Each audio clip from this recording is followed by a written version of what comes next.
اب کچھ چیزوں کا بیان ضروری ہے جن کو لوگ سمجھتے ہیں کہ ناپاک ہے، حالانکہ کتاب و سنت سے ناپاک ہونے کی دلیل نہیں ملتی.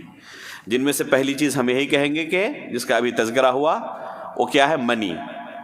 بہت سارے لوگ سمجھتے ہیں اور احناف کا اس بارے میں فتویٰ بھی ہے کہ منی ناپاک ہے، لیکن حقیقت میں اس کے ناپاک ہونے کی کوئی شرعی دلیل نہیں ملتی، بلکہ جو دلائل ملتے ہیں اس کے پاک ہونے کی طرف ہی اشارہ کرتے ہیں.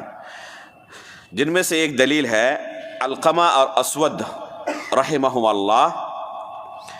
یہ دونوں فرماتے ہیں کہ ایک شخص اما عائشہ رضی اللہ تعالیٰ عنہ کے گھر مہمان بن کر صبح کیا، اور صبح کے وقت کیا کر رہا تھا؟ اپنے کپڑے کو دھل رہا تھا. یہ مہمان اما عائشہ رضی اللہ تعالیٰ عنہ کے گھر صبح کے وقت کیا کر رہا تھا؟ اپنے کپڑے کو دھل رہا تھا. اما عائشہ رضی اللہ تعالیٰ عنہ نے فرمایا اس مہمان کو، اس شخص کو، انما کان یجزئک ان رأیتہ ان تغسل مکانہ فإن لم تر نضحت حولہ. فرماتی ہیں کہ اگر منی تم دیکھ رہے ہو، یعنی ابھی بھی وہ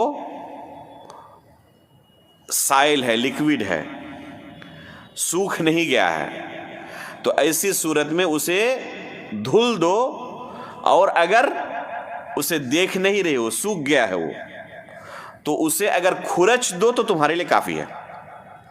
اسے اگر تم کھرچ دو تو تمہارے لیے کافی ہے.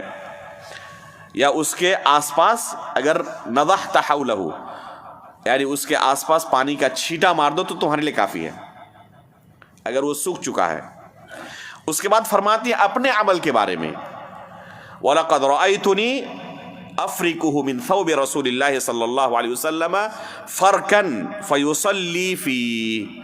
اما عائشہ رضی اللہ تعالیٰ عنہ فرماتی ہیں کہ اللہ کے رسول صلی اللہ علیہ وسلم کے کپڑے میں منی لگا ہوا ہوتا اور میں کھرچ دیتی تھی اسے، بس پانی سے دھلتی نہیں تھی بلکہ کیا کرتی؟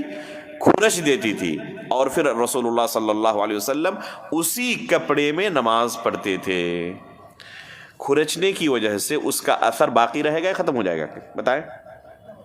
اثر تو باقی رہے گا نا، اس کا اثر ختم نہیں ہوگا. جیسے کسی کے کپڑے پر اگر پاخانہ لگ جائے، ٹھیک ہے، اور وہ سوکھ بھی جائے، تو کیا اسے صرف کھرچ دینا کافی ہوگا اور اس کپڑے سے نماز پڑھ سکتا ہے؟ وہ نہیں پڑھ سکتا ہے، کیونکہ ناپاک چیز لگی ہوئی ہے. جب تک اسے نہ دھلے تب تک اس کپڑے میں نماز جائز نہیں ہے. منی کا حکم یہ نہیں ہے.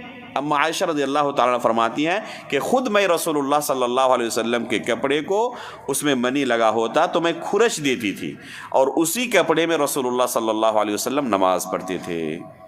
یہ اس بات کی دلیل ہے کہ اللہ کے رسول صلی اللہ علیہ وسلم نے اپنی ازواج مطہرات کو اس بات کی تعلیم نہیں دی تھی کہ یہ ناپاک ہے اور اس کا دھلنا ضروری ہے، بلکہ اس کے آثار ظاہر ہوتے آپ کے کپڑے پر، اور اللہ کے رسول اس کپڑے پر نماز پڑھتے. روایت کے اندر یہ بھی صراحت موجود ہے.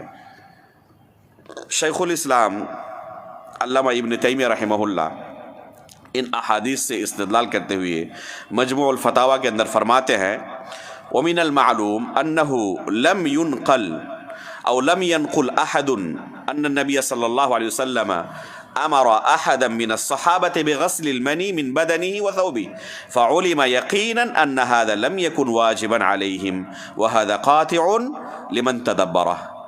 مجموع الفتاوی کے اندر یہ عبارت موجود ہے شیخ الاسلام علامہ ابن تیمیہ رحمہ اللہ کی. فرماتے ہیں کہ کسی ایک صحابی نے بھی اللہ کے رسول صلی اللہ علیہ وسلم کے متعلق یہ روایت نہیں کی ہے، یہ نقل نہیں کیا ہے کہ اللہ کے رسول نے انہیں منی دھلنے کا حکم دیا تھا.